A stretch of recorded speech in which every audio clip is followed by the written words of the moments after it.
ser que hayan escuchado el término, pero que ha sido en cierta medida un poco mal interpretado. Por ejemplo, en el Rosales meten parte metodológica dentro de las buenas prácticas clínicas, pero las buenas prácticas clínicas no tienen que ver con eso, ¿verdad? Vamos a empezar primero viendo un poquito de la historia. ¿Se acuerdan, verdad, de que muchos eventos históricos malos, por decirlo así, o sea, daños que habían hecho con experimentaciones, llevó a la realización de regulaciones o códigos? Pero también hay alrededor de los años 90, se hizo una reunión que se llamó la reunión de la Comisión Internacional de Armonización, la ICH, para hacer un convenio entre todos los países del primer mundo, Estados Unidos, Europa y Japón, sobre las reglas del juego para hacer investigación. ¿En qué sentido? Que se pudieran confiar en los resultados. O sea, que Europa podía confiar en estudios realizados en Estados Unidos y viceversa, pero también Japón podía participar. Esto, que se llamó las buenas prácticas clínicas, fue diseminado también a Nueva Zelanda, Australia y Canadá, que son los países del primer mundo, y después, claro, también entraron todas las partes nórdicas y con ellos pues se regularon. En nuestro mundo no había permeado, o sea, en América Ensalada Latina, con huevo. ¿perdón? Sí, los BPC son relativamente nuevos, ¿verdad? Son a mediados de los 90, pero ya posteriormente a ello, América, que se había quedado, Latinoamérica, ¿verdad? Se había quedado sin esto, hizo otro documento auspiciado por la OPS e hicieron el mismo documento, pero que se le llamó el documento de las Américas o las buenas prácticas clínicas, porque ya sabíamos esto de que había habido desde Jenner, eran muchas violaciones éticas y había que al entrar en la era de la ciencia moderna, tener siempre el uso de los métodos experimentales en medicina para poder así avanzar la medicina, que es lo que estuvimos viendo en los ensayos clínicos. No vamos a hablar de esto porque esto ya lo hablamos, ¿verdad? Sobre los nazis. Nos vamos a saltar toda esta parte, pero vamos entonces a hablar de lo que llamamos conducta impropia.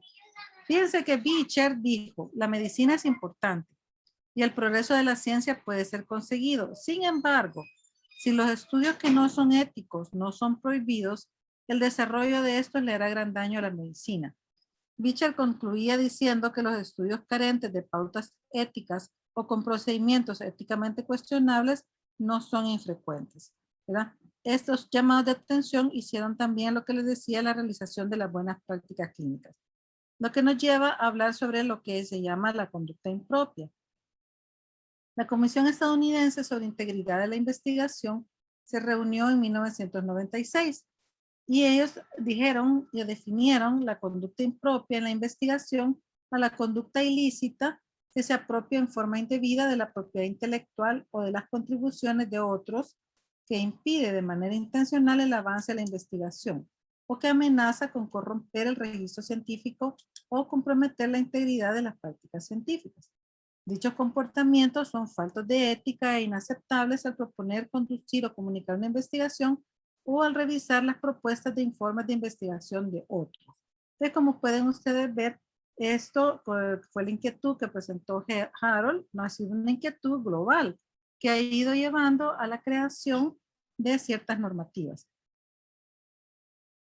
El consenso británico en el 29 definió conducta impropia como el comportamiento de un investigador, intencional o no, que no cumple con las expectativas de estándares éticos y científicos aceptables.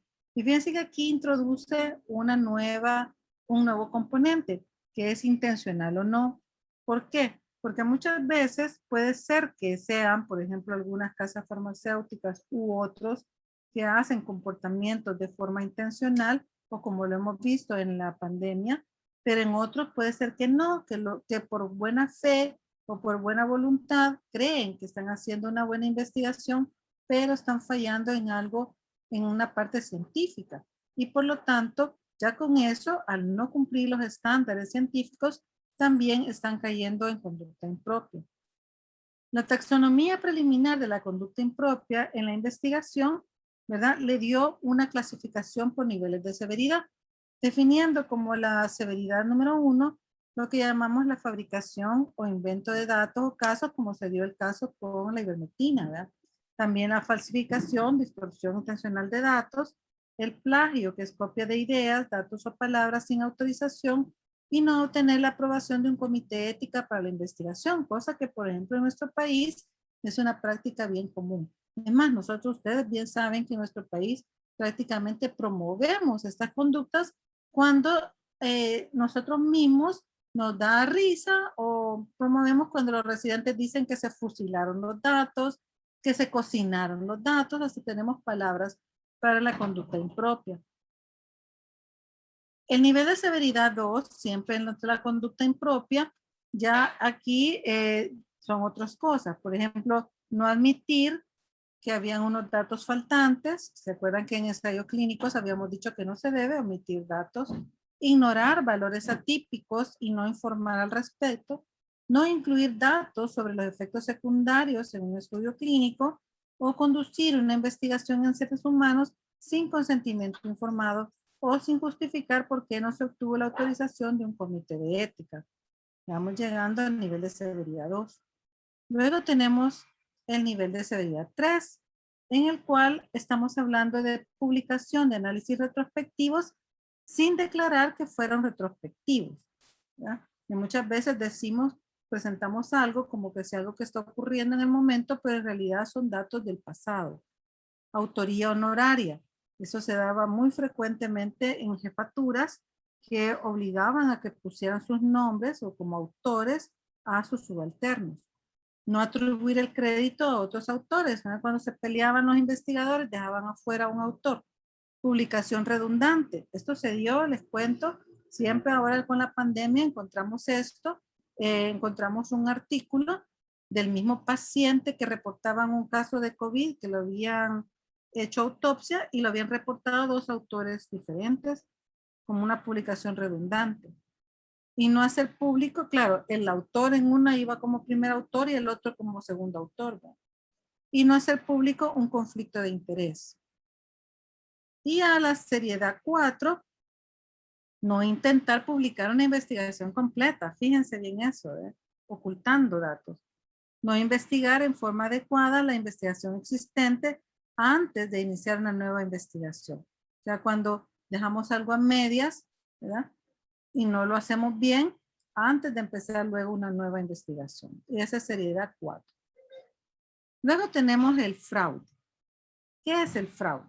Para el fraude no tenemos una taxonomía completa, ¿verdad? Se necesitan nuevos códigos de buenas prácticas de investigación, pero ahora sí tenemos varias menciones sobre ellos. ¿Por qué ocurre el fraude científico?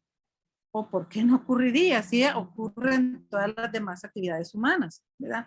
Bueno, puede ocurrir por muchas razones. Ya eso pues lo habíamos visto. Pues Harold hizo un resumen prácticamente el día que él, ¿verdad? Tenemos uno que es la presión por publicar. En nuestro país esto no se da, pero en otros países cuando contratan a los médicos científicos académicos en sus áreas universitarias, sobre todo, se da más que todo esto, hay un dicho que es publish or perish, o sea, publica o muere.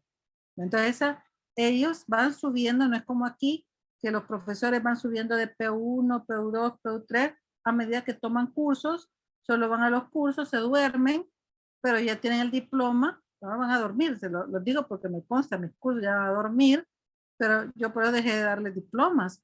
Tenían diplomas, eso lo meten en su currículum, iban subiendo de P1, P2 a P3, nunca publicaron. Eso no pasa en otros países. También la capacitación inadecuada, nos enseñan las buenas prácticas clínicas, que es de lo que vamos terminando de llegar cuando lleguemos a esto. Incluso a veces se enseña lo contrario, ¿verdad? Como lo que vemos, que eso no, y disculpe que yo comento de la universidad, pero porque me consta, ¿verdad? Todas estas cosas. El comportamiento negligente se extiende al fraude, Esa es una buena pregunta, ¿verdad? O sea, cuando nosotros nos descuidamos de nuestros recolectores de datos y los dejamos sin monitoreo y a veces se inventan los datos, ¿verdad? Pueden salir impunes a veces con el fraude, pero que el sistema lastimosamente se basa en la confianza.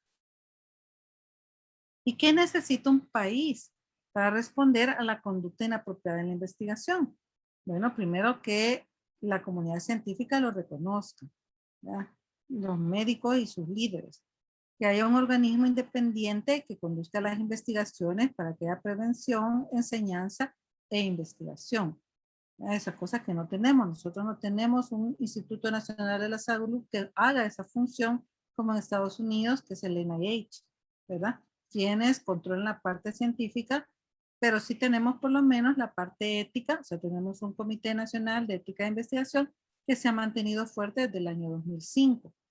Llegar a un acuerdo con respecto a lo que significa el fraude, la protección para la persona que denuncia un fraude, un organismo que investigue las acusaciones, lo cual no se da. Aquí todo el mundo habla de que cuando alguien dice que algo está incorrecto, nadie dice está tratando de mejorar, sino que le puso el dedo, dicen. Le pusimos el dedo. No es de poner el dedo, es de tratar de corregir lo que no está bien. Un sistema justo para llegar a veredictos, un código de buenas prácticas y sistemas para enseñar buenas prácticas. Y ese es el otro problema. Antes en El Salvador no se daba el curso de buenas prácticas clínicas porque es un curso que certifica a la persona que lo ha recibido sobre todos estos temas que estamos hablando, de conducta impropia, de fraude, etcétera.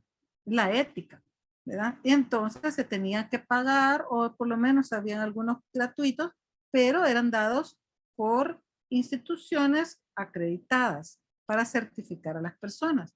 De repente aquí se empezó a dar, ¿verdad? Es más, cuando yo di los primeros, yo traía organismos de Guatemala a que lo dieran porque no sentíamos que nosotros ya estuviéramos capacitados de certificar personas. De repente esto se liberó y ahora a cualquier cosa le ponen curso de buenas prácticas, ¿verdad? Y la gente toma el curso y cree que tiene el curso de buenas prácticas, ¿verdad? Y sistemas para enseñar buenas prácticas. Entonces, ¿qué es? O sea, todo esto que lo puse como una introducción del por qué. A mí siempre me gusta explicar de por qué hay necesidad de poner ciertos controles y no parecer solo como que uno quiere ser soldado y mantener todo bien estricto, ¿verdad? Así que estos hechos de que existe conducta impropia, de que existe fraude, etcétera, ponen en evidencia la necesidad de contar con normas, tanto nacionales e internacionales. Ustedes saben que El Salvador tiene un montón de leyes que no sirven para nada, pero si no las que necesitamos no tenemos. Por ejemplo, ahí están luchando por la ley de trasplantes, no tenemos ley de investigación. ¿Verdad? Y cuando trataron de hacer uno, la hicieron mal. Lo que querían era como obligar a qué es lo que se puede investigar. Y no es eso. Es que cuando se investiga tiene que controlarse la conducta impropia, el fraude y que sean éticos y bien científicos. Entonces, se necesita contar con estas normas. Pero por suerte en la normativa salvadoreña sabemos que lo que prevalece primero es la Constitución de la República y después de eso prevalecen todos los acuerdos internacionales. Y nosotros tenemos acuerdos internacionales con la OMS, OPS, con la UNESCO, etcétera, que ellos tienen todas estas normas para la investigación clínica farmacológica.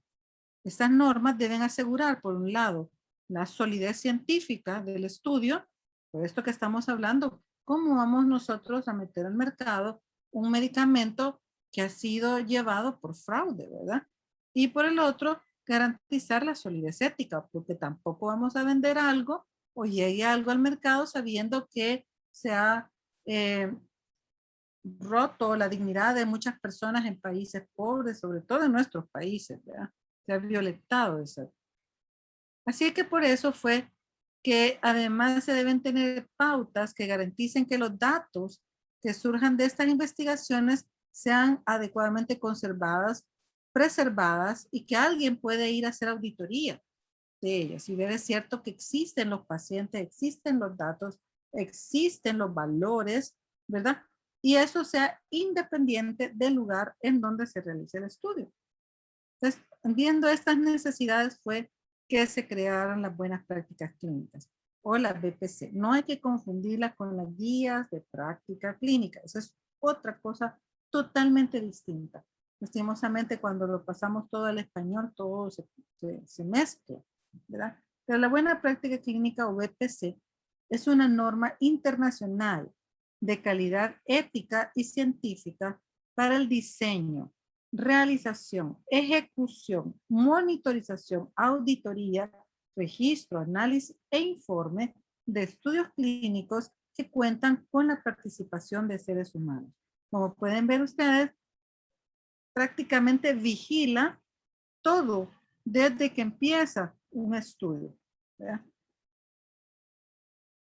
El objetivo es que cuando haya un cumplimiento, o sea, la persona certificada en BPC debe ser alguien confiable que va a garantizar la credibilidad y precisión de los datos y resultados informados, así como la protección de los derechos, la seguridad, confidencialidad y el bienestar de los participantes del estudio. La norma sobre la buena práctica clínica ha evolucionado con el tiempo, se ha venido cambiando, se va mejorando, ¿verdad? A pesar de que se han venido vilipendiando varias de las normas y de los códigos internacionales. Y esto es reconocido por las agencias regulatorias a nivel mundial e incluye los procedimientos a través de los cuales se aprueban los medicamentos y dispositivos para uso humano. Por eso cuando un investigador somete al comité de ética, ¿verdad? Por ejemplo, en este país solo el Comité Nacional puede aprobar ensayos clínicos, tiene que llevar uno su comprobante vigente porque dura solo 3 años, la vigencia del certificado, ¿verdad? De que uno ha tomado el curso de buenas prácticas clínicas. En la actualidad, mediante la Conferencia Internacional de Armonización que les mencioné, la ICH, la Comunidad Europea, los Estados Unidos y Japón, y como les comenté, después entraron Canadá, la OMS, produjeron esas guías que unificaron criterios sobre diferentes temas relativos a medicamentos. Así empezó con los medicamentos, pero ahora se ha difundido a todo, a toda la investigación. Estas guías son aplicables también a Australia y Nueva Zelanda, como les comenté. Este es el original de la época. Fue allá en el 96. Y como dice aquí, recomendamos para su adopción por el Comité Directivo de la Conferencia Internacional de Armonización en la etapa 4 del proceso de la CIARM el 1 de mayo de 1996. Y aquí están los principios, ¿verdad? Los de la OMS, ¿verdad? Que se pusieron a la par, las buenas prácticas y la ICH. Cuando uno estudia esto y se certifica, pues siguen las de la ICH. Entonces, vemos algo que es bien importante, vamos a ver aquí, que dice el primero, el estudio debe ser sustentado científicamente y seguir los principios éticos básicos de respeto por las personas, la beneficencia y la justicia que tienen su origen en la declaración del CINCI. La ICH lo deja más corto, pero siempre menciona la declaración del CINCI, que debe estar bien justificado científicamente, estar descrito en un protocolo, que es otro problema. O sea, nosotros no podemos empezar a recolectar datos sin tener un protocolo inicial.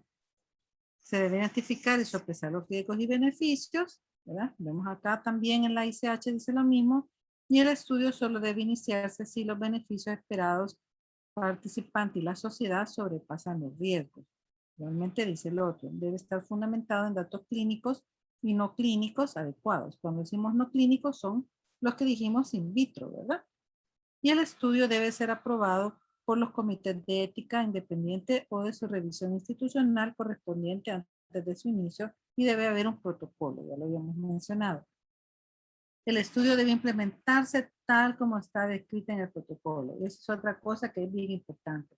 Si usted hace un protocolo, lo somete al comité de ética, el ejemplar, por decir así, o sea, la versión que le aprueba el comité de ética, exactamente esa es la que se debe implementar.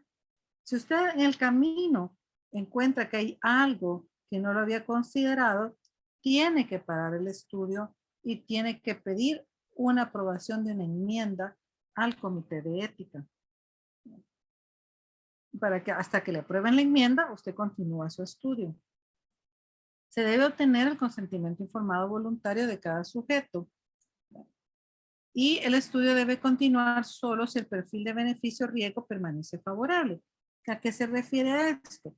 Bueno, durante el ensayo clínico, recuerdan que les mencioné que el ensayo clínico es el único estudio donde nosotros tenemos que ir haciendo análisis antes de haber finalizado la recolección de datos, lo que llamamos los análisis intermedios, ¿ya? Los interim análisis.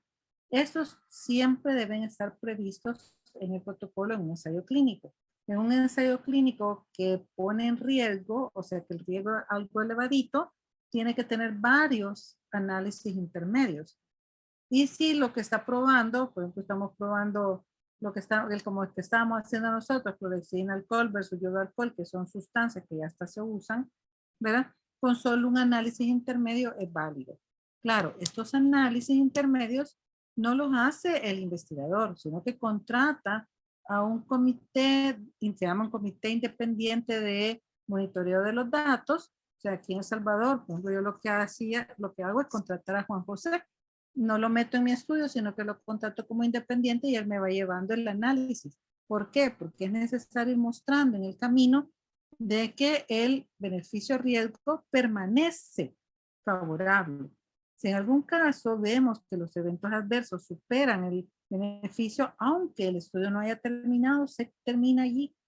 No hay necesidad. Eso quiere decir de que lo que nosotros estamos probando tenía más riesgo de lo que habíamos considerado.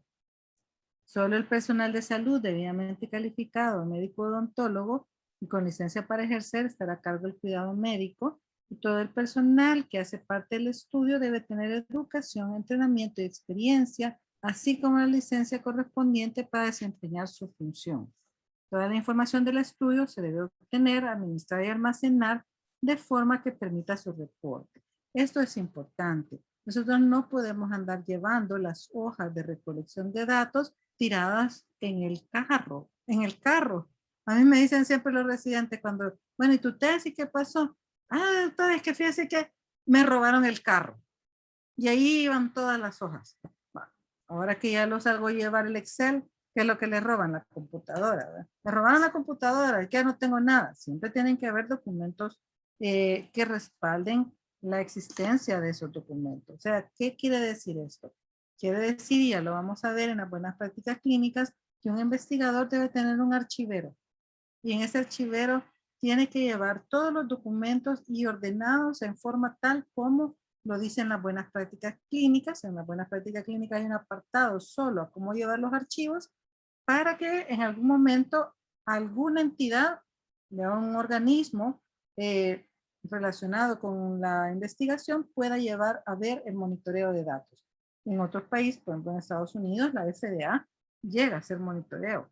Y eso pone a temblar a todo el mundo. Hay cursos de capacitación de cómo sobrevivir un monitoreo de la FDA. Entonces esas cosas tienen que saber que tienen que haber, están almacenados. Normalmente se almacenan por 5 años después de la publicación. Se debe proteger la confidencialidad de la información que permite la identificación de los sujetos y se deben aplicar las buenas prácticas de manufactura en lo que estamos probando. Entonces un fármaco, ¿verdad? Ahí corresponde. Y se deben implementar sistemas de aseguramiento de la calidad para cada aspecto del estudio. ¿Qué quiere decir eso? Que tiene que haber monitoreo continuo de cómo se está haciendo la compliance del protocolo, o sea, el cumplimiento del protocolo, pero también la compliance con los datos, o sea, que se están midiendo bien en el momento justo y que se está pegando al protocolo. Todo eso son dos tipos de adherencia que hay que estar buscando. Y este es el de nosotros, el que se hizo para ya las Américas, ¿verdad? De la OPS. Claro, no solo la OPS, participaron muchas personas de muchos países. ¿Cuáles son los contenidos? El contenido es idéntico al de la ICH, solo cambia el capítulo 1.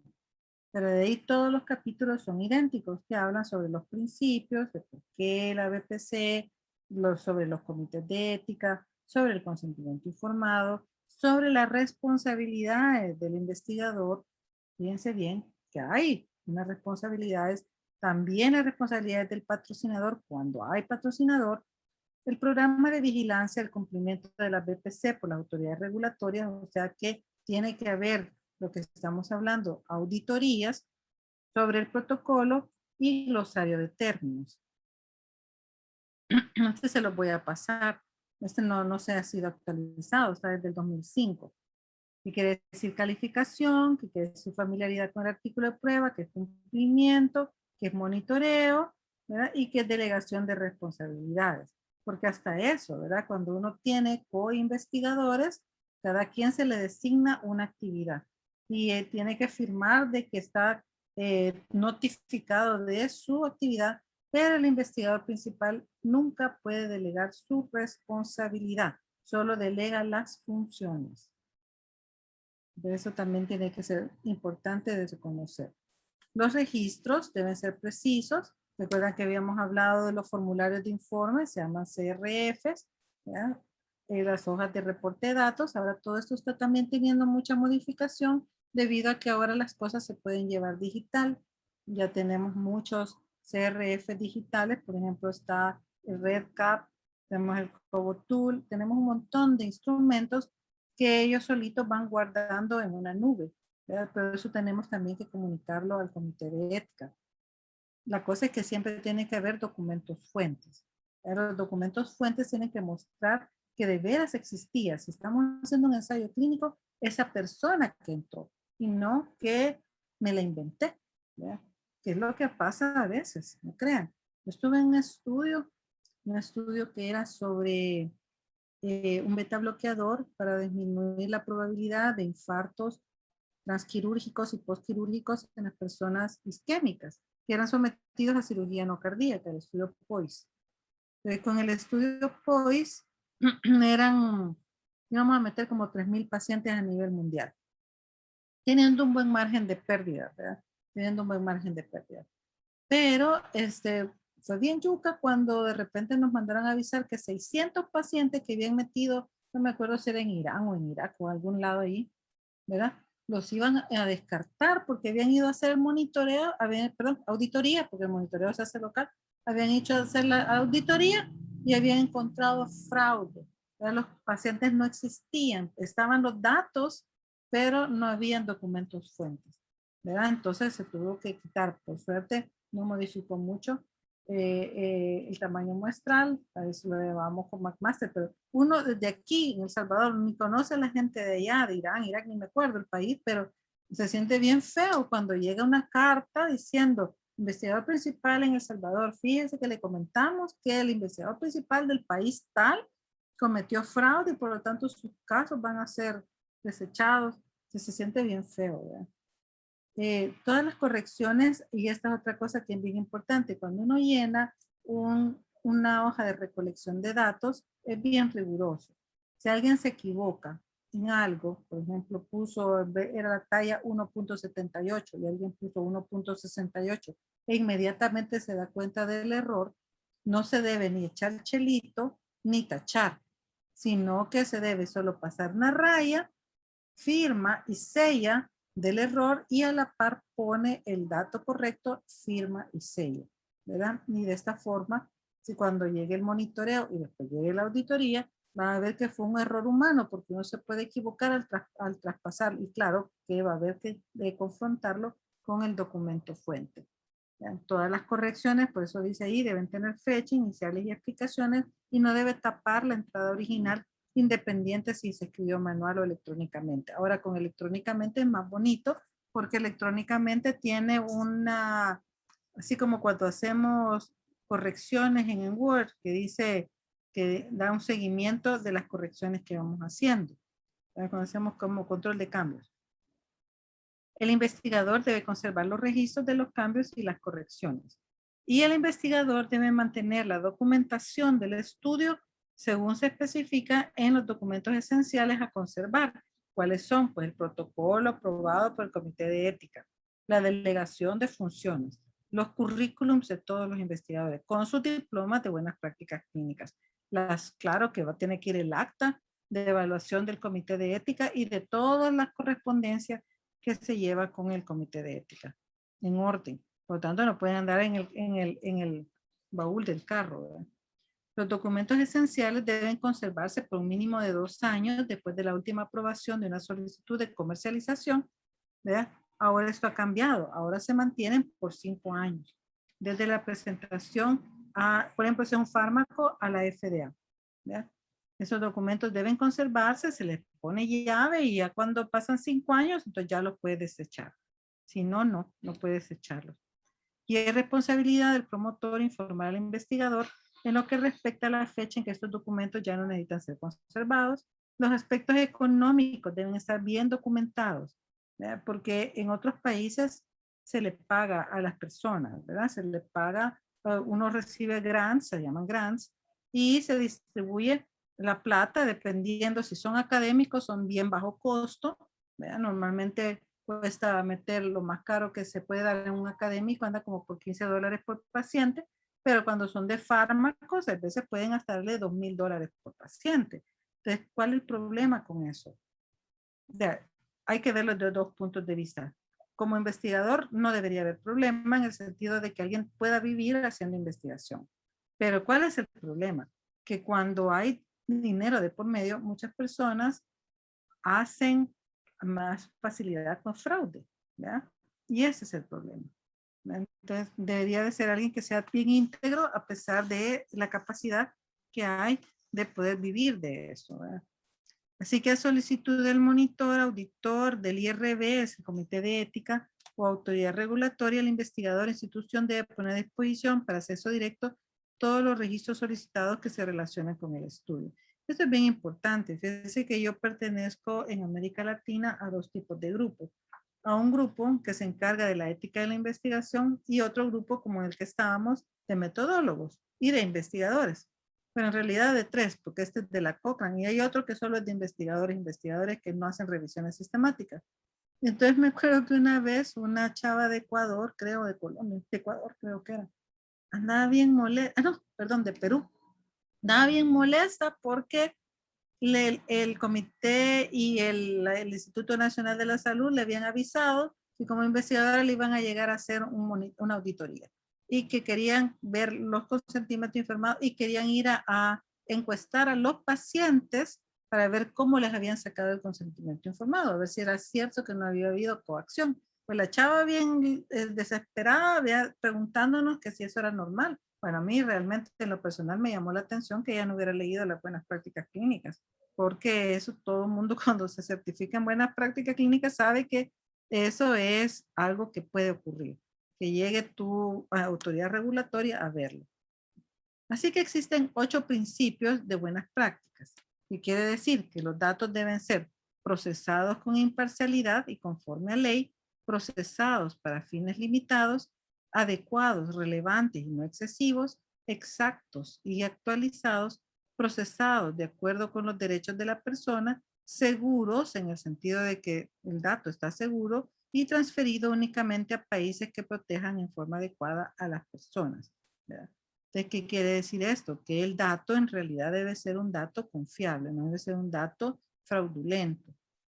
Y no debemos tampoco usar datos que son innecesarios, ¿verdad? Por ejemplo, no pueden andarle preguntando a un paciente la dirección de su casa, el número de teléfono, ¿verdad? A menos que sea el número de teléfono un número de contacto. Si usted está siguiendo al paciente, por ejemplo, un estudio de cohortes, que tiene que estarlo llamando cada 6 meses a ver cómo va, ¿verdad?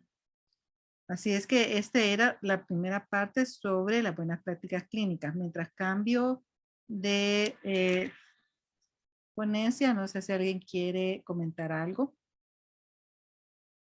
¿Habían oído algo parecido? Pues no, por el momento parece que todo está dentro de lo que se espera y, ¿cómo se llama? Y es natural que en un esfuerzo de investigación que puede involucrar, por ejemplo, para farmacéuticas, millones de dólares en ganancias, tenga que haber una auditoría, pues. Claro, es normal, ¿verdad? A mí también me parece así que debe ser normal y que todo el mundo debe saberlo. La cosa es que también nosotros sepamos, ¿verdad? Cuando nos metemos en eso, en esos rollos de hacer investigación, de que estas cosas pueden pasar, o sea, que nos puedan llegar a hacer monitoreo. Hola Virginia, Consulta. buenas noches. Hola. Es bueno saber de todas estas normas porque en realidad se toman los cursos y no se le da la importancia de vida, ¿verdad? Y las bases son fundamentos, realmente es un fundamento para cualquier investigación. Así que es bueno saber estas normas. Sí, por eso lo dejé yo en el curso, porque no puedo pensar en dar un curso de que ustedes estén más adentrados, así, o sea, que estén compenetrados con el mundo de la investigación y no les explique todo esto, que no los agarre por sorpresa, ¿verdad? Sino que sepan que toda esta maquinaria que hay en investigación también tiene cierto control. Tiene un control de que asegure que no podemos estar dudando también, o sea, siempre hay que tener un poco de duda porque es parte de ser investigador, pero tampoco podemos estar desconfiando, ¿verdad? De todo el mundo, porque si no, entonces mejor que hacemos, mejor tiramos todo y la ciencia toda es corrupta, ¿verdad? Sino que también tenemos que reconocer de que nosotros mismos como investigadores tenemos que responder a algo, ¿verdad? A una entidad regulatoria, a un comité de ética, y a nuestro público también. ¿Verdad? Fíjate que en el Congreso de Colombia estaba escuchando a Nathan Sundell. Entonces también él decía, son los dos lados, ¿verdad? Ni tanto que queme al santo, ni tampoco que no lo alumbre, ¿verdad? Porque de creer tanto en las revisiones sistemáticas, decía, porque también hay que tener un poquito más, hay que ir más allá en los criterios y no creerse tanto de las revisiones sistemáticas, porque algunos, hay revisiones que los buscaban y te decían que sí, buscando el mismo objetivo, y otros que te decían que no, buscando el mismo objetivo. Entonces habría que, pero es cuestión ya de otros tipos de trabajo de investigación. Sí, pero peligroso decir eso, porque entonces fíjate que para eso hay ciertos parámetros, digámosle así, criterios para identificación del riesgo de sesgos. ¿Verdad? Si tú dices, no puedo confiar en las revisiones sistemáticas, y las revisiones sistemáticas es el más alto nivel de evidencia científica, entonces mejor vámonos a cada quien haga lo que le dé la gana. Y no puede ser eso, ¿verdad? Yo sé que en Latinoamérica, y sobre todo muchos, ¿verdad? Y no quiero mencionar nada inadecuado, pero las personas que hablan así, perdóname, pero cuando dicen eso así, no están haciendo un gran daño. ¿Cómo vas a creer que entonces vas a preferir pensar en las anécdotas de la Mara, confiar en las anécdotas, que confiar en una revisión sistemática? O sea, una serie de casos que son anécdotas sistematizadas, desde mi punto de vista, o sea, es una anécdota que simplemente las has ordenado bien, las has llevado bien, las has llevado bien los datos de una, pero que no tiene ningún patrón metodológico, ¿verdad? Nosotros confiamos en la serie de casos. ¿No te acuerdas que antes decíamos, que aquella serie de casos que presentó el fulano, el sultano, solo porque eran grandes señores? Y nunca decíamos hay que desconfiar de ellos. Y ahora decir que tenemos que desconfiar de una revisión sistemática, en realidad, entonces no hagamos investigación, ¿verdad? Porque una revisión sistemática es el culmen más alto de la evidencia científica. ¿Qué es una revisión sistemática? Que lo dijo Mario, lo dijo Cristina. Lo que hace la persona que hace una revisión sistemática, aparte de hacer un protocolo bien rígido de cómo va a buscar los datos que existen publicados, porque esos son datos que están ya hechos, otros investigadores hicieron, ellos nos pueden sacar a la luz cosas como que los datos que existen ahorita son insuficientes para tomar una decisión, o que están mal hechos, porque nos pueden enseñar el semáforo donde nos muestra de que todos los estudios que están publicados están mal hechos, ¿verdad? Y nos pueden decir, miren, realmente que hay necesidad de investigar en esta parte, no tenemos evidencia científica. O que hayan otros que sí son buenos y diga, bueno, miren, ve, aquí tenemos bastante buenos estudios, ya podríamos ir concluyendo y tomando decisiones. Porque entonces, ¿cómo decido? Es que esa es la cuestión, ¿cómo decido? Si, por ejemplo, tú tenés la discusión que tenemos siempre, tenés un apéndice perforada allí con un poco de contaminación, ¿le pones dreno o no le pones dreno? ¿Qué haces? Le pones dreno porque ese ha sido tu, por decir algo, ¿verdad? No sé si tú lo haces, pero decimos, le pones dreno porque así te lo enseñaron en la residencia, así te has funcionado toda tu vida y no te da miedo porque ya has agarrado confianza con la práctica, pero jamás supiste si no dejar dreno hubiera sido bueno, claro. tú decís, bueno, dijéramos que yo en toda mi vida quirúrgica de 30 años, digamos, aún todos los días operando un apéndice en 30 años, 365 días por 30, no vas a poder tener la capacidad de ver tantos pacientes como para tener un tamaño muestral que te pueda decir que podías comparar dejar dreno y no dejar dreno y todos con las condiciones similares. Entonces uno lee los estudios hechos en otros países, pues se suman todos los tamaños muestrales y entonces con eso que uno lee y que uno ve que lo hicieron bien, tienes ahí tu sesgo, sabes cuáles son los sesgos que tenés que ver que no haya cometido el autor, ¿verdad? Y entonces vas viendo y al final puedes decir, hey, miren, estos han mostrado que quizás no es necesario poner el dreno, ¿verdad? Y yo lo vengo poniendo. Entonces decir, no, yo no puedo confiar. No puedo confiar. Y entonces. Yo creo, doctora Virginia, de que creo que el doctor Tristán fue alguien de un concepto muy interesante de todo esto que de investigación, de datos. Él dijo, lo que busca es acercarnos a la verdad, que nunca es la verdad. Entonces yo creo que a veces cuando vemos una revisión, un estudio, si no tenemos estos conceptos, muchos pensamos que lo que estamos leyendo es la verdad, pero simplemente es un acercamiento. Y aquí viene el criterio de aquel que lo lee para tratar de identificar qué tan cerca estamos de la verdad de eso o qué necesidad hay de investigar más para llegar más cerca a la verdad. Creo que ese pedacito es cuando a veces nos quieren como hacer ver que cuando hay una revisión es una verdad plena, cuanto que el concepto no es ese. Creo que eso es donde empieza ya el criterio médico, porque estamos llevando datos matemáticos a una situación de un cuerpo que no se comporta matemáticamente. Entonces, quizás es cuando empieza uno a volverse más crítico para aceptar esas realidades que nos presentan los estudios. No decir que no sirven, simplemente es, creo que no está cerca o está bastante cerca algún tratamiento o intervención que hacemos. Sí, sí, o sea, nadie tiene la verdad absoluta, ¿verdad? Nadie la tiene. Por eso existe la ciencia, porque la ciencia nos acerca. Pero cuando nosotros decimos que nos acerca, tiene que ser a través de todas estas herramientas que les he dado, de que ustedes sean capaces de identificar los sesgos metidos en los estudios, ¿verdad? Y no tanto decir, este paciente mío no se parece a este otro paciente, porque también lo que está en los estudios son pacientes, ¿verdad? O sea, son cuerpos también.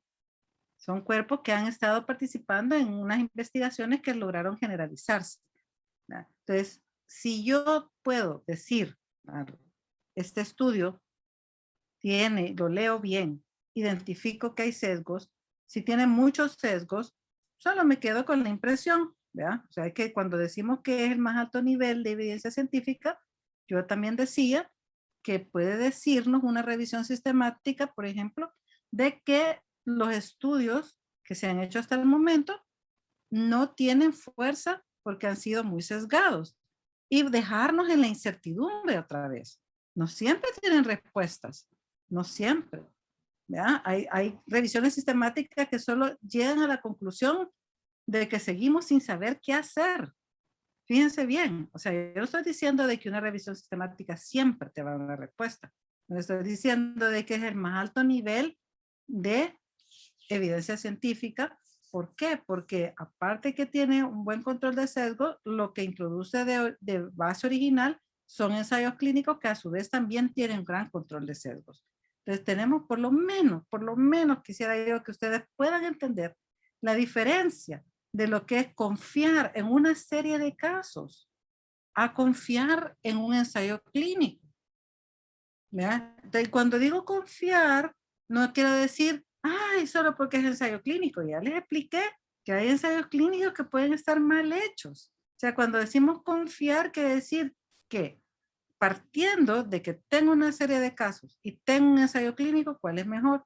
El ensayo clínico. Así de, eso es de entrada. Ahora, este ensayo clínico, vamos a ver cómo aleatorizaron los pacientes. ¿Se cumple la aleatorización? ¿Tiene buen tamaño muestral? Los grupos quedaron similares, no metieron otras variables, mantuvieron a los pacientes como debían ser, tiene control del sesgo de paciente, o sea, está ciegos, tiene doble ciego, tiene triple ciego, cómo midieron la variable está bien medida, no perdieron datos, tienen todos los datos. Entonces, a ustedes les puede parecer, ahorita puede parecer así, que es matemático, pero quien hizo eso son médicos. Quienes han hecho eso son médicos con personas. Tampoco digamos que lo que está en los artículos son cosas matemáticas que se alejan de la realidad. Más se aleja de la realidad la anécdota. Quizá eso es lo que yo quiero más hacerles énfasis, que nosotros estamos acostumbrados a creerle a la anécdota. La anécdota tiene más sesgos que un artículo bien hecho. Entonces, ¿cómo es que sí podemos confiar en las anécdotas y no vamos a confiar en la ciencia? Ahí piénsenlo.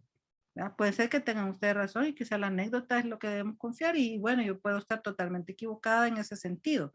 ¿Verdad? Pero lo que yo he aprendido, ¿verdad?, es que la ciencia es más segura con los resultados también, sino que hasta que está plasmado en un libro de texto, donde ahí me dicen, vaya, mira, la herida limpia tiene tanto de probabilidad de infección, la limpia contaminada tiene tanto de infección, la otra tiene, ¿eso de dónde salió?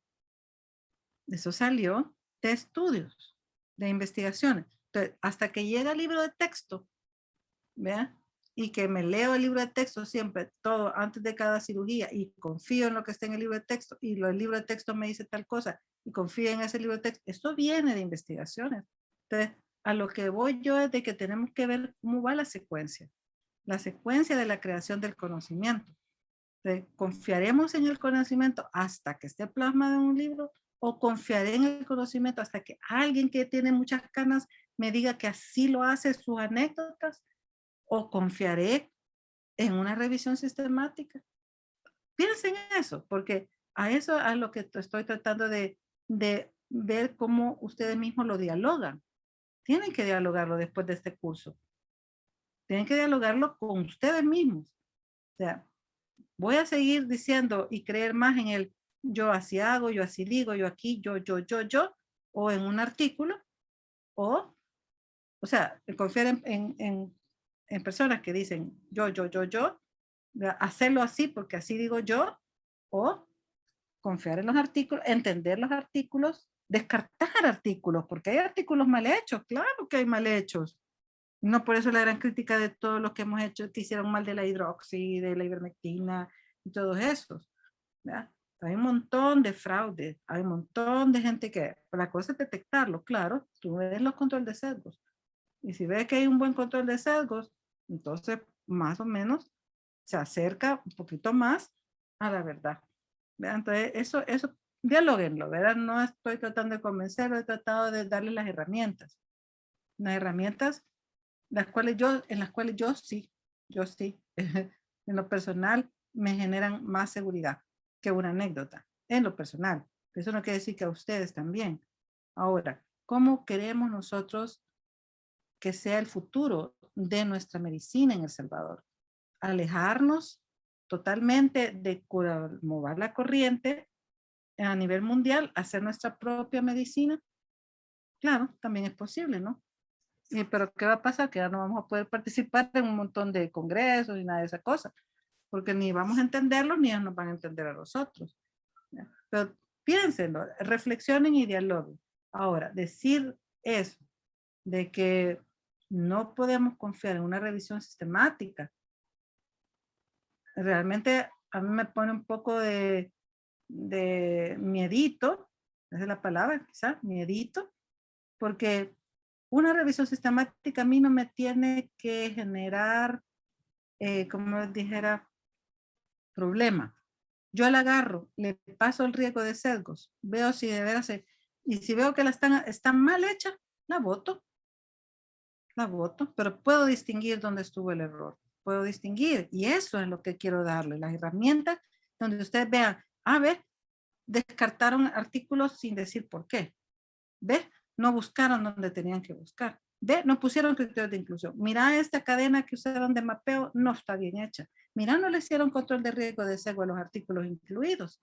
Mira, tal cosa. Entonces, Miren, la doblamos y la tiramos al basurero. ¿Verdad?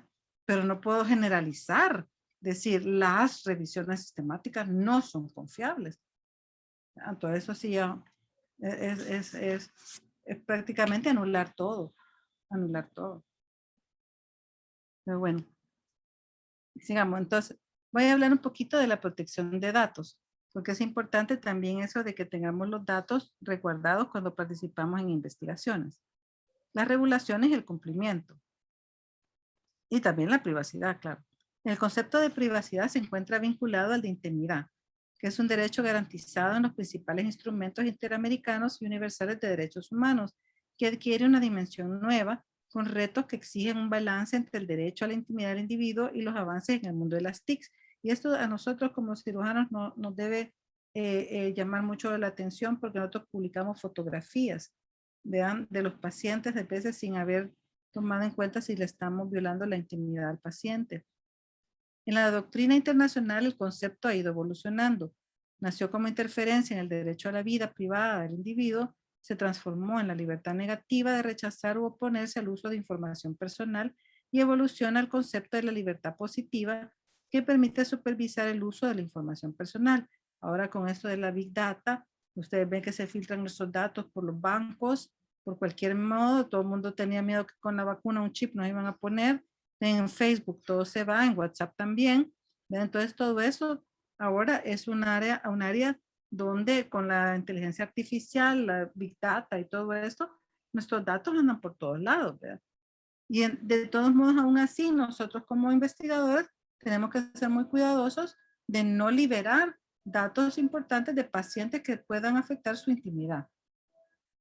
De esta manera, un medio de preservar la identidad, la dignidad y la libertad, conocida como el derecho del individuo a quedarse solo y la autodeterminación informativa. En los estudios clínicos se toman como variables datos personales de los sujetos participantes.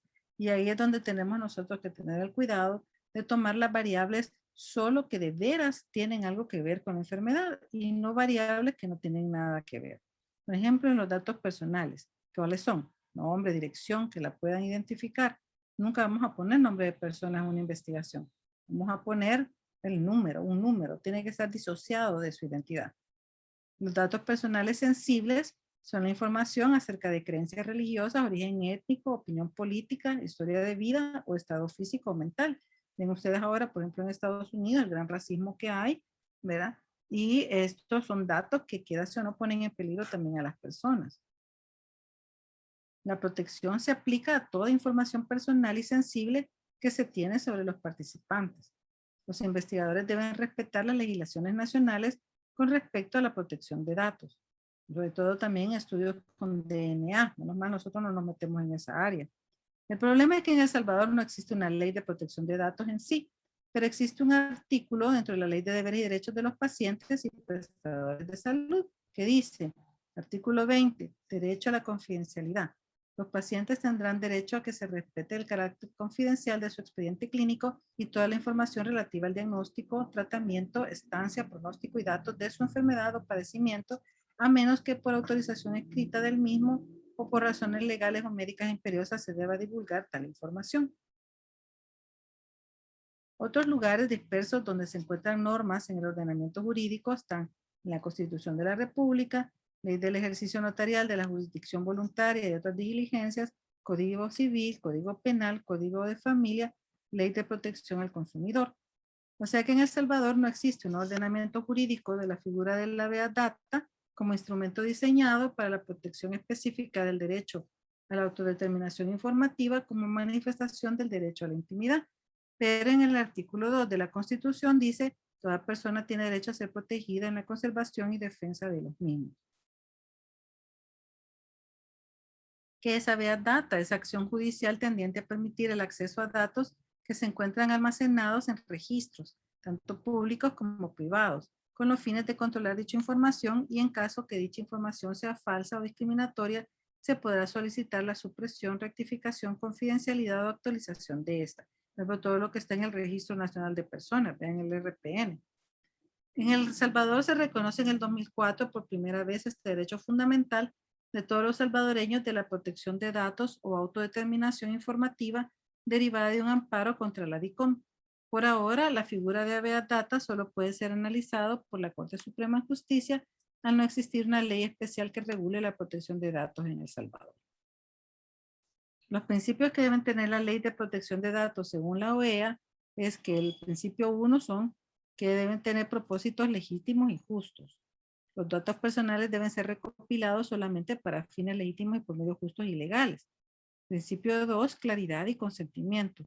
Se deben especificar los fines para los cuales se recopilan los datos personales en el momento en que se recopilen y deben ser con el consentimiento de la persona. Fíjense que yo les puse cuando nos obligaron a poner la huella en el marcador, por ejemplo, esa es una violación a la intimidad de nuestra huella digital.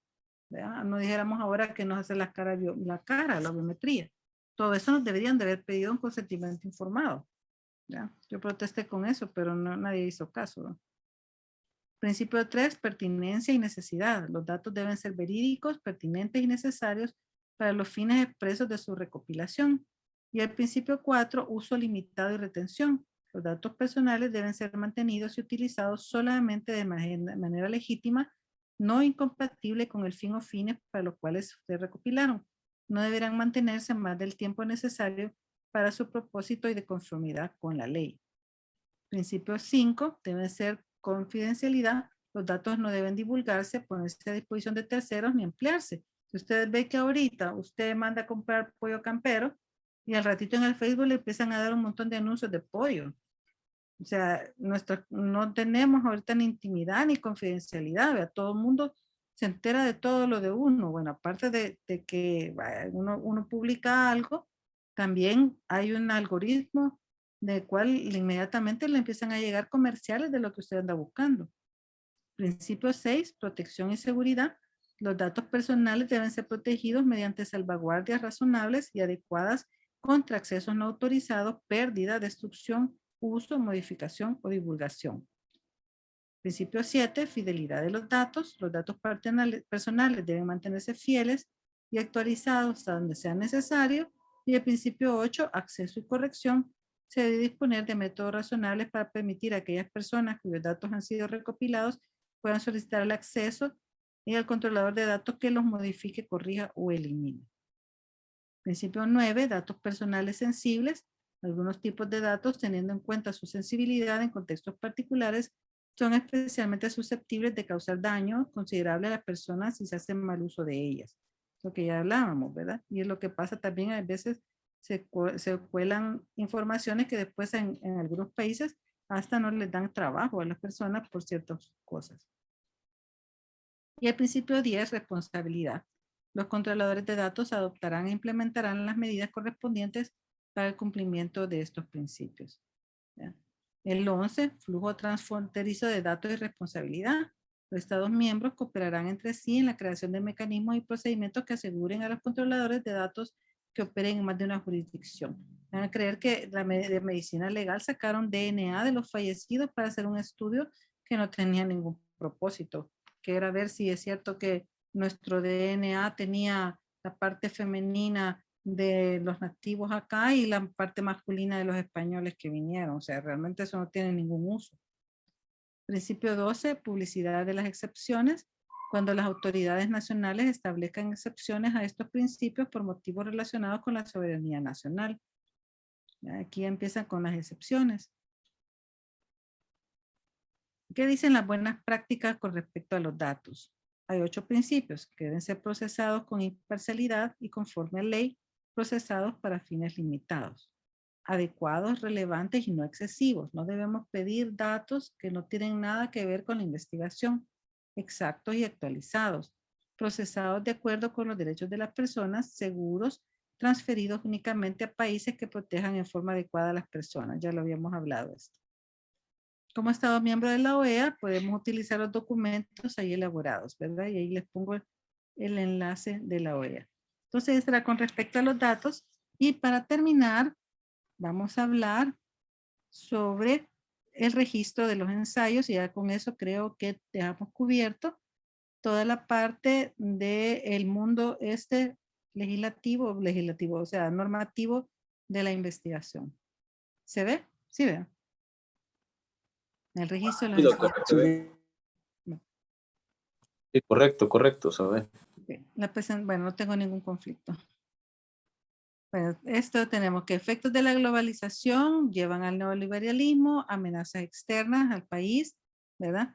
La desactualización, no hay responsabilidad con la ciencia, no tiene una amenaza interna, ¿verdad? Al país. ¿Cuál es la realidad internacional? Debido al paradigma actual vigente a nivel mundial del uso de la evidencia científica para la toma de decisiones, ha habido una necesidad de promover la transparencia en la investigación. Sobre lo que estábamos hablando, por cierto. Entonces, ¿cuál es un efecto de la transparencia en el desarrollo de las investigaciones?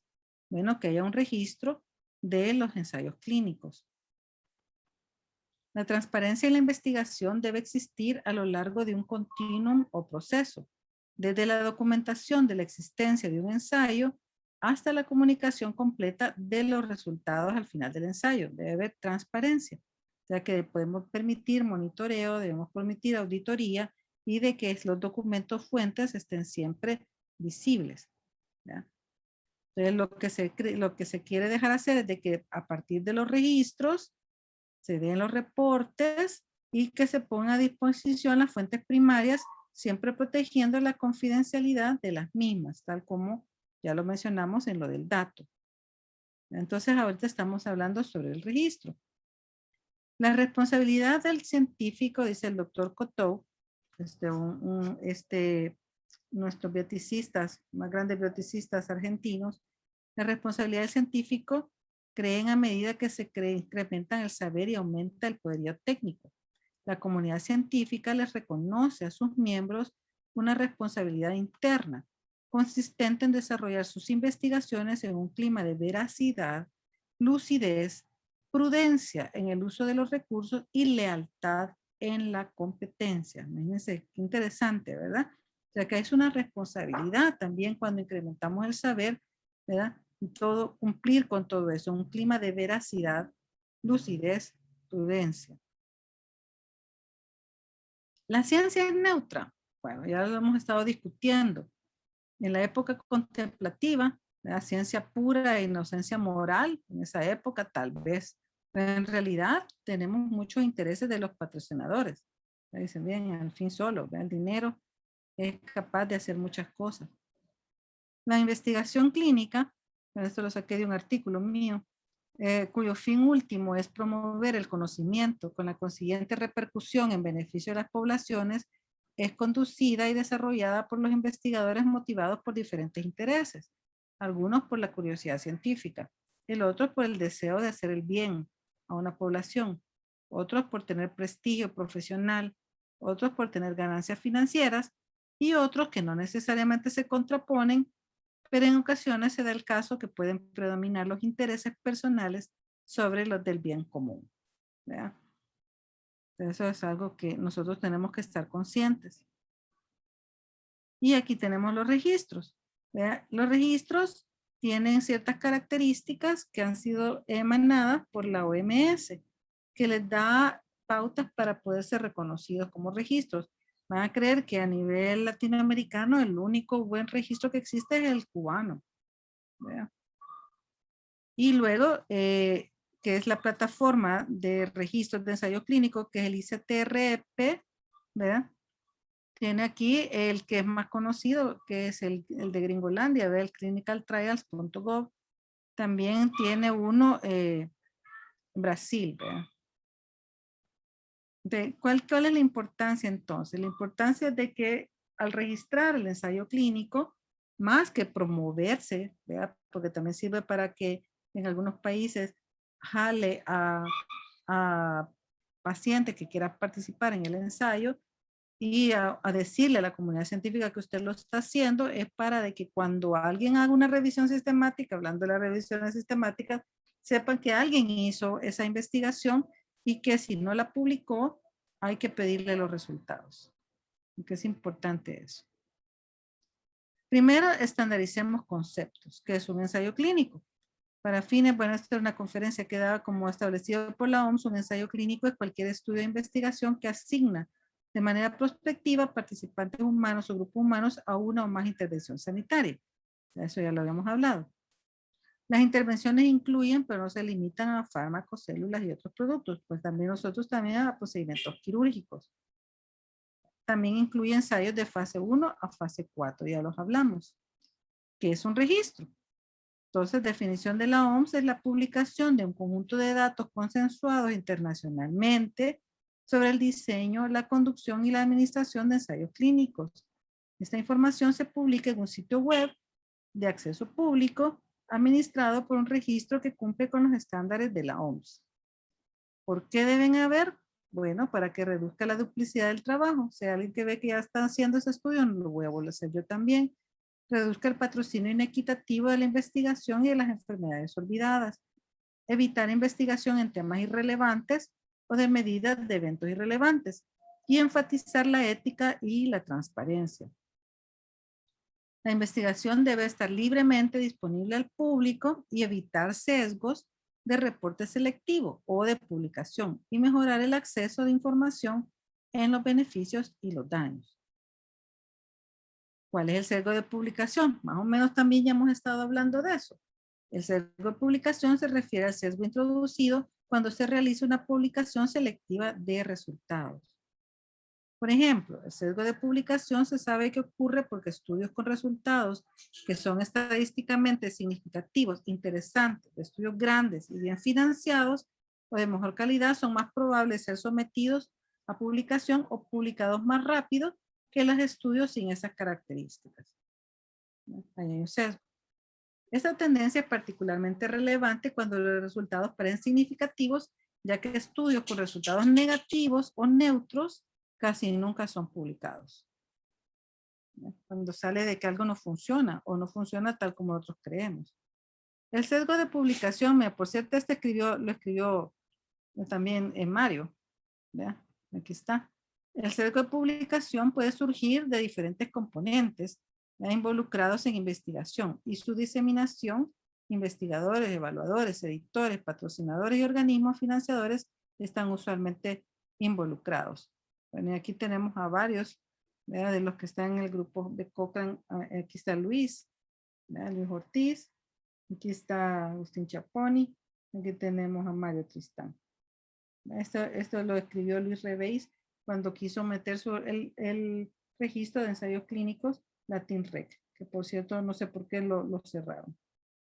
Eggers y colaboradores evaluaron las características de los ensayos difíciles de localizar y estimaron el impacto de excluir estos ensayos en los estimados sintetizados en el metaanálisis. Encontraron que los ensayos no publicados contribuyen en promedio con un 18% del peso en los metaanálisis individuales. Entre los problemas éticos señalados por algunos autores, tales como Dickerson y Rennie, están que la distorsión de la evidencia médica, aparte de ser antiética, actualmente daña a los pacientes. Y esto es lo que yo quiero traducirles, ¿verdad? O sea, la ciencia, es cierto, no es confiable del todo. Miren todo esto que les estoy diciendo, ¿verdad? Pero también, quieras o no, si la hacemos bien y luchamos porque se haga bien, va a traer beneficio a los pacientes.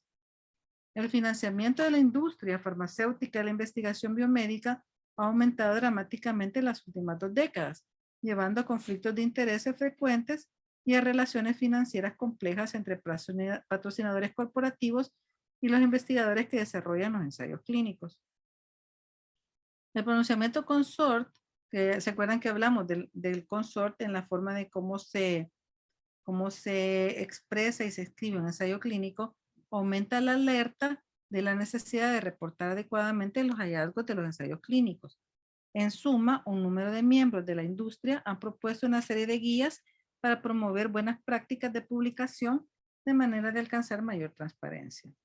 Sin embargo, se cree que un número sustancial de ensayos finalizados se han quedado sin publicar, por lo tanto, muchas salvaguardas son necesarias para asegurar un sistema de reporte transparente de los ensayos. Por eso es lo de los registros, ¿verdad? Porque si algo se quedó sin publicar, usted puede escribirle si está haciendo una revisión sistemática y de pedirle los datos. Bueno, rapidito, esto es importante que lo sepan. El Comité Internacional de Editores de Revistas Médicas, el ICMJE, publicó un pronunciamiento serio con las justificaciones previamente expuestas estableciendo que no se iban a publicar estudios que no estuvieran registrados. Fíjense. Por eso es que es importante que sepan, no que al momento en que vayan a querer publicar, se den cuenta que no habían registrado su protocolo. Y empezaron a partir del 1 de julio del 2005. El año 2004 será recordado como la marca en la historia del registro de los ensayos clínicos. Más tarde ese mismo año, los ministros de salud participantes en la Cumbre Ministerial de Salud en la Ciudad de México dieron un apoyo al registro prospectivo, haciendo un llamado a crear una red internacional. 6 meses después, la Asamblea de Salud Mundial respaldó la posición de la resolución que resultó en el establecimiento de aquella plataforma que vimos, que era la ICTRP. Esta posición fue seguida por el grupo de editores de revistas quirúrgicas, oigan, dando como fecha última para que inicie la obligación de registrar los ensayos clínicos hasta el 1 de julio de 2007, o sea que nosotros ya debemos de estar conocedores. Y aquí tenemos la fecha, el evento y el detalle. ¿Ya? Todas las fechas. En el 2006 también los ensayos chinos, ¿ya? Tienen ahí su propio registro. Hay una enmienda a la ley 2007 de la FDA, donde dice que debe verificar que a los 90 días de comprobar la eficacia de una droga o un dispositivo, se coloque un enlace hacia los resultados de los mismos en la base del registro. ¿Ya? Y la declaración de la ICJM, que ya hablamos, para la publicación. Luego tenemos lo del consort, publicación de resúmenes consort, donde tiene que poner el número de registro, el nombre del registro, cuando quiera publicar un ensayo clínico, y todas las declaraciones que se dan en las revistas biomédicas, tanto en la India y, bueno, ya vimos que China también. En la declaración del CINCI, versión 2008, ya lo ponen también, que debe ser registrado, y en el encuentro ministerial de salud en Bamako 2008, ¿verdad? Dijeron que había que desarrollar los estándares, regulaciones y mejores prácticas para un proceso de investigación responsable y transparente que incluye registro y reporte de resultados. Aquí tenemos cómo han ido aumentando el número de registros publicados, ¿verdad? Reportados en PubMed, en Central, ¿verdad? Los registrados. ¿Cómo fueron aumentados? Aquí tenemos los de China, India, Irán, Japón, Sri Lanka y Sudáfrica. Cómo fueron aumentando a medida que fueron saliendo las normativas. La aplicación al registro es un reto. Primero, asegurar que todos los ensayos se registren. Eso es un reto. Asegurar que los datos registrados estén completos y mantener la información registrada actualizada. La única manera de garantizar el cumplimiento es tener mecanismos múltiples, complementarios y efectivos a nivel nacional. En Estados Unidos lo han metido en su ley de registrar.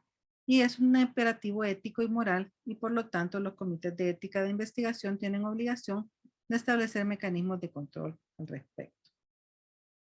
Estos son los criterios de registro de la OMS: contenido, calidad y validez, accesibilidad, identificación no ambigua, capacidad técnica, administración y gobernanza, registro de socios y estándares de intercambio de datos. Que pueden intercambiar, y aquí están los estándares que dio la OMS, ¿verdad? Para la responsabilidad científica, ética y moral de los ensayos. Y este era el Latin Rec, ¿verdad? El Latin Rec que lastimosamente, no sé qué pasó, pero no, lo cerraron. Y este es la red de registro de la OMS. Registros primarios, compañeros o asociados y otros. De los asociados está el Clinical Trial gringo. Y aquí tenemos todos los registros. Australia, Brasil, China, Corea, Cuba, Alemania, Irán y Japón. Y ahí están los otros registros. Y este que les digo que es el gringo, que es el más conocido y el más fácil de registrar. De que si ustedes quieren buscar si hay un estudio que se esté llevando a cabo, lo pueden buscar acá. Bueno, la realidad nacional no la vamos a comentar. Así es que con esto pues doy por terminado el curso. De verdad espero que las herramientas con las que se les ha dado no caigan en vano, sino que traten de fomentarlas, léanlas, ¿verdad? Traten de usarlas, ¿verdad? Ya sea con sus residentes o haciendo sus propias publicaciones, ¿verdad? Eso es lo que quería el compañero que motivó a que el curso se diera, se recuerdan, ¿verdad? Están habiendo muchos consorcios de hacer investigación quirúrgica. Hay un consorcio español, los mismos que hicieron el COVID-SURG, hicieron el COLEG-SURG, y con ellos se puede participar, llevar buenos estudios, podemos empezar aprendiendo ahí, también llevar nuestros propios estudios en forma de equipo, como les decía al inicio, como equipos todos unirnos y también, bueno, fomentar la lectura, ¿verdad? Yo sé que están todos, ya lo sentí que quedaron todos tristones con eso de que no podemos confiar y todo, pero fomentemos la lectura, ¿verdad? De los artículos, ¿verdad? Y de esa forma también vamos a aprender, a medida que leemos, vamos a ir aprendiendo con ver cómo hacen los demás, vamos a aprender hacia nosotros también. Y fomentar más hacia la ciencia, regresar un poquito hacia ella. Costó tanto que las ciencias quirúrgicas fueran aceptadas en la universidad ya por 1548. No podemos permitir ahora salirnos, ¿verdad? De ello, ¿verdad? Aparte no es esa la tendencia a nivel mundial, al contrario. No sé quién sigue en Twitter al doctor, ¿cómo que se llama? Pipe, ay, se me olvidó el nombre, pero un colombiano, donde estaba orgulloso que sus residentes Cabrera. habían hecho un congreso de solo investigaciones, ¿verdad? Muy bonito. Yo lo felicité, ¿verdad? Entonces tenemos que llegar a ese punto, regresar. ¿Verdad? Está bien que tengan sus dudas existenciales, está bien, no es querer imponerles nada, sino al contrario, ponerles a su disposición herramientas que nos van a ayudar a nosotros a tomar decisiones, que nos ayuden también en los peritajes, cuando nos lleguen a hacer peritajes a nosotros también, y también para fomentarlo en la enseñanza de nuestros residentes. Así que agradecerles a todos los que lograron terminar el curso, de veras agradecerles de todo corazón su persistencia. No nos vamos ya a despedir, sino que seguimos siempre a la orden, ¿verdad? Si queremos hacer otros, se animan a hacer otro tipo de cosas como hacer equipos, ¿verdad? Podemos hacerlo y trabajar en grupos, empezar a hacer estudios multicéntricos como país, somos chiquitos, ¿verdad? Ya confiar más entre nosotros mismos de poder hacernos monitoreo y auditoría es más fácil, porque a todos estamos en la misma sintonía. Y bueno, no sé, que no los quiero aburrir más, ya estamos bien cansados, ya fue 1:30, pero sí quería agradecerles por esto, ha sido una experiencia única, muy motivadora, y sí espero de que lo sigan diseminando y que haya caído la semillita en tierra fértil. Así que muchas gracias a todos. No, al contrario, doctora, los agradecidos creo que somos nosotros por el tiempo, por la dedicación que usted ha tenido para este grupo de sus alumnos. Yo creo que esto no ha caído en saco roto, sino que por el contrario nos ha quedado todavía esa, por lo menos en lo particular, esa espinita de seguir adelante. Ya, yo creo que estas semanas ha sido para que nos ha abierto los ojos a un mundo diferente.